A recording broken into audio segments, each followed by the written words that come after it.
Iran আসলে একটার পর একটা কি বলে মানে ঘটনার জন্ম দিচ্ছে। যুদ্ধ চলছে, আতঙ্ক বিরাজ করছে, আবার অর্থনৈতিকভাবেও স্বাবলম্বী হচ্ছে, যেটা বিশ্বে বিরল। আমরা জেনেছি যুদ্ধ করলে ক্ষতিগ্রস্ত হয়, সারা বিশ্ব আতঙ্কিত হয়।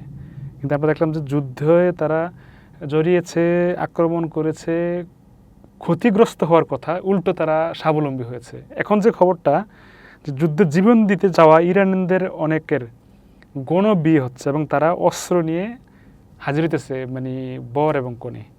এ বিষয়ে আসলে আপনি কতটুকু অবগত আছেন, বা এটার কারণটা কি আসলে ইরানের মতো দেশে? ধন্যবাদ হাসান সাইদুল ভাই। জি আপনি একটা অপশন তুলে নিয়ে আসছেন যে ইরানের আপনার বর্তমান যে পরিস্থিতি, তাতে হচ্ছে যে মহিলারা দম্পতিরা, আজকে আমি যেটা পড়লাম ইরানের স্থানীয় পত্রিকার মাধ্যমে, যে তারা ওই গাড়ির সামনে স্ট্যান্ড গান সাজিয়ে, AK-47 সাজিয়ে, যেমন আমরা ফুল সাজাই না বিয়ের গাড়িতে, ওরা কিন্তু ফুল সাজাচ্ছে না, ওরা গাড়ির সামনে সরাসরি আপনার AK-47 তাক করে এই গাড়িতে করে তারা আসছে, বিয়ে করে আবার এই গাড়িতে করে তারা চলে যাচ্ছে। এটা একটা দিক। আরেকটা দিক আপনার জানা আছে কিনা, মসজিদে মসজিদে অলরেডি বিভিন্ন বুথ গঠন করছে এবং সেখানে 3 কোটি ইরানিয়ান যারা স্বেচ্ছায় যুদ্ধ করার জন্য রেজিস্ট্রেশন করছে। এর মধ্যে প্রায় 27 লাখ বা 30 লাখের মতো প্রশিক্ষণ নিয়ে ফেলছে বিভিন্ন মসজিদে মসজিদে বুথে বুথে। 28 আপনার ফেব্রুয়ারি থেকে যে যুদ্ধটা শুরু হলো, আপনার এখন এই 8ই এপ্রিল থেকে যুদ্ধটা বন্ধ আছে। তার মানে যুদ্ধ শুরু হয়েছে, শুরু হওয়ার পর 40 দিন চলছে, বন্ধ হওয়ার পর এখন প্রায় 40 দিনের বেশি, আজকে 40 দিন, অর্থাৎ যুদ্ধ চলছে কিন্তু 40 দিন, আবার আজকে বন্ধ হয়েছেও প্রায় 40 দিন। আপনার এই 40 দিনে আমরা যেসব তথ্য পাচ্ছি বিভিন্ন আন্তর্জাতিক মিডিয়া, ইরানের মিডিয়া, চায়নার মিডিয়াগুলো যদি অ্যানালাইসিস করেন আপনি, তাতে ইরান পুনরায় সকল প্রস্তুতি সম্পন্ন করে ফেলছে যুদ্ধের। এক নম্বর বিষয় হচ্ছে তাদের সকল নাগরিকদের মধ্যে একটা যুদ্ধ অবস্থা বিরাজ করতেছে, যেটা তাদের বিয়ের অনুষ্ঠান, আপনার শুধু বিয়ের অনুষ্ঠান না, আমি বললাম মসজিদে মসজিদে পুরুষ নারী উভয় তারা প্রশিক্ষণ নিচ্ছে। আপনার সংবাদের যারা উপস্থাপক, তারা আপনার প্রেজেন্ট করতেছে সাথে AK-47 নিয়ে এসে। আপনি কালকে আগের দিন একটা সংবাদ দেখছেন কিনা, AK-47 উঁচু করে গুলি করে সে নিউজ পড়তে ঢুকলো।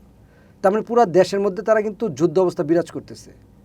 এবং new York Times, Washington post এবং ওয়াল স্ট্রিট জার্নাল যে নিউজগুলো প্রকাশ করছে, তাতে আপনার 70% আপনার এই মিসাইল এবং 80% হচ্ছে আপনার ড্রোন, পরিপূর্ণভাবে তারা যুদ্ধের জন্য ক্ষেত্র প্রস্তুত করে ফেলছে।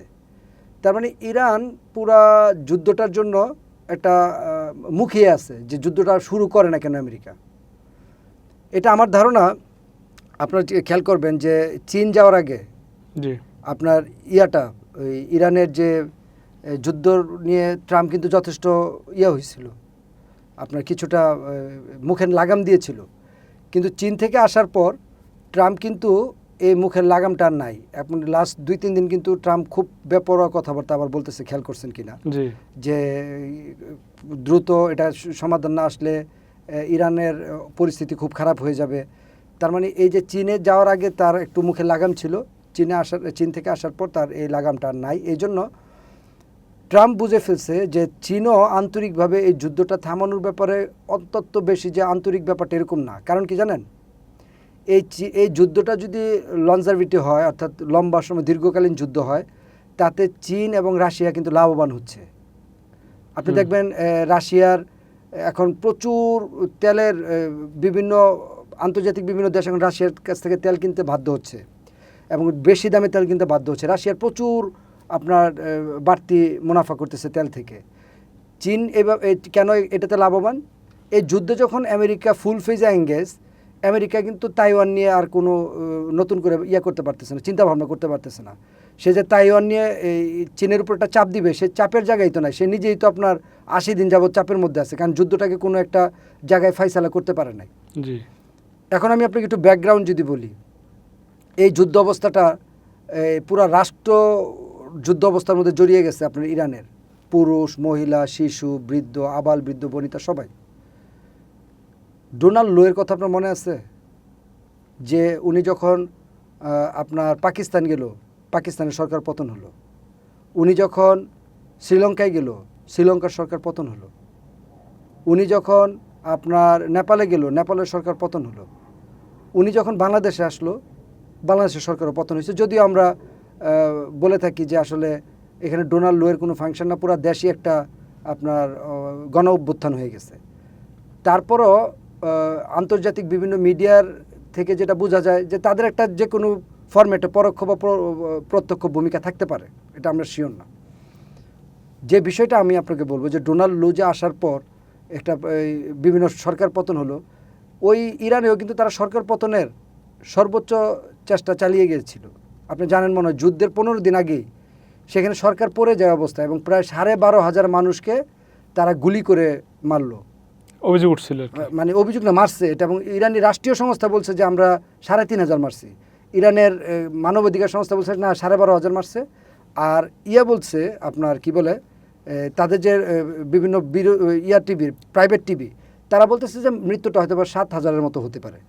তার মানে ওই যে গণ অভ্যুত্থানটা তারা ঠেকাইছে, ঠেকানোর পর আমেরিকা বা ইসরায়েলের ধারণা ছিল যে এই গণ অভ্যুত্থান তো মানুষ এখনও মুখে আছে, এখন একটা আক্রমণ করলে তারা মোটামুটি ধসে যাবে। এবং তার 2টা দিন, আপনার কিছুদিন আগে একটা ঘটনা আপনাকে বলি, এগুলো একটার সাথে একটা লিঙ্ক। আপনার কাতারে হঠাৎ করে আপনার হামাসের একটা শান্তি চুক্তি হচ্ছিল, যেখানে আমেরিকা, আপনার গাজা এবং অন্য অন্য দেশের প্রতিনিধিরা ছিল, কাতারের প্রতিনিধিরা ছিল। সে দুহাতে আপনার হঠাৎ করে একটা মিসাইল থ্রো করলো ইসরায়েল।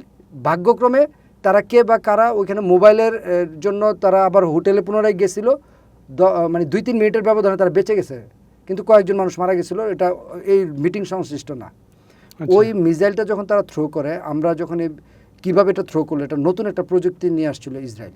সেটা হচ্ছে আপনার একটা বিমান থেকে, বিমানের মডেলটা আমার এই মুহূর্তে মনে নাই, F-15 হইতে পারে, যেটা সৌদি আরবও তাদের কাছ থেকে কিনেছে, আরও কয়েকটা দেশ কিনেছে। তাদেরকে আমেরিকা ওই অ্যাক্সেসটা দেয় নাই, যে অ্যাক্সেসটা আপনার ইসরায়েলকে দিয়েছে। কারণ ওই অস্ত্রটার কাজই হচ্ছে এরকম যে ওই মিসাইলটা পুরা বিমানের, শুধু বিমান কিনলেই হবে না, বিমানের যে সফটওয়্যারটা, অর্থাৎ বিমান কোম্পানি যে এই বিমানটা তৈরি করার যে সফটওয়্যার, ওই সফটওয়্যারটা যদি দখলে না দেয়, তাহলে ওই বিমানটাকে কন্ট্রোল করা, অর্থাৎ ওই মিসাইলটাকে যে আপনার পুরাপুরি থ্রো করে যে একটা জায়গায় টার্গেট ভিত্তিক অ্যাটাক করবে, এটার জন্য বিমানের সফটওয়্যারের নিয়ন্ত্রণ লাগে, যেটা ইসরায়েলকে দিয়েছে আমেরিকা।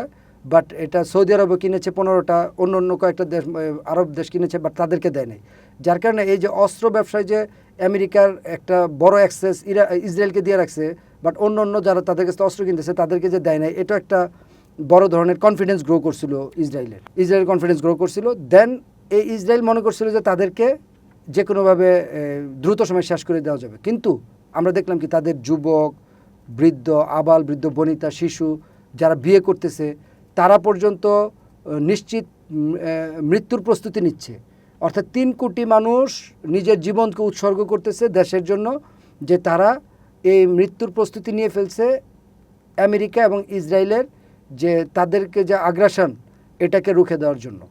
তাই এখানে আপনার এই অবস্থায় ট্রাম্প কোনোভাবেই কি করবে বুঝে উঠতে পারতেছে না। ট্রাম্প লাস্ট 80 দিন যাবৎ অত্যন্ত একটা ধোঁয়াশার মধ্যে রয়ে গেছে। আপনার গত কয়েকদিন আগে বারাক ওবামার একটা বক্তব্য আপনি হয়তো বা শুনছেন, আপনার এই জয়েন্ট কম্প্রিহেন্সিভ আপনার কি জানি joint comprehensive work of action বা ওয়ার্ক অফ অ্যাকশন একটা চুক্তি ছিল, যেটা P5+1 চুক্তি নামে পরিচিত। মানে জাতিসংঘের স্থায়ী 5 দেশ সহ এবং জার্মানি সহ এই চুক্তিটার সাথে যুক্ত ছিল। এই চুক্তিতে থাকাকালীন সময়ে বারাক ওবামা বলতেছিল যে ইরান তার সমৃদ্ধ ইউরেনিয়ামের 97% আমাদেরকে দিয়ে দিয়েছিল, অর্থাৎ 97% তারা নিয়ন্ত্রণে নিয়ে ফেলছিল। কিন্তু ট্রাম্প সেই চুক্তিটা ভঙ্গ করে, চুক্তিটাকে বাতিল ঘোষণা করে আজকে ইরানের এই পরিস্থিতি তৈরি করছে, যারা এখন একটা পারমাণবিক বোমা তৈরির একেবারে সন্নিকটে চলে আসছে। এবং এটাকে তারা অর্জন করবে, অথবা তাদের যে যত নিষেধাজ্ঞা প্রত্যাহার করার জন্য তাদের ওই দেশের যুবক, যুবতী, আবাল বৃদ্ধ বনিতা সবাই এখন অস্ত্রসহ যুদ্ধের প্রস্তুতি নিয়ে ফেলছে, যে হয় তাদেরকে নিষেধাজ্ঞা প্রত্যাহার করে রাষ্ট্রীয় সুযোগ সুবিধা দিতে হবে, আদারওয়াইজ তারা পারমাণবিক বোমা তৈরি করে ফেলবে। তাই আপনি যেটা বলছিলেন যে এই বিয়ের সাজে তারা অস্ত্র সাজে সজ্জিত হচ্ছে, আমরা যেটা বললাম আপনাকে শুরুতেই যে তারা ফুল সাজানোর কথা যেখানে বিয়ের গাড়িতে, তারা সেখানে বিয়ের গাড়িতে AK-47 সাজিয়ে বিয়ে করতেছে, মসজিদে ট্রেনিং নিচ্ছে, বাচ্চাদেরকে ট্রেনিং দিচ্ছে, কিভাবে যুদ্ধ বোমা পড়লে ইয়াতে লুকাইতে হবে সেগুলো বাচ্চাদেরকে ট্রেনিং দিয়ে দিচ্ছে। তার মানে তারা একটা বড় যুদ্ধের প্রস্তুতি নিয়ে ফেলছে। কারণ সর্বশেষ একটা কথা বলে শেষ করব, ইরান জেনে গেছে, বুঝে গেছে যুদ্ধ এখন তাদের জন্য অপরিহার্যতা হয়ে গেছে এবং দৈনন্দিন জীবনের একটা পার্ট হয়ে গেছে।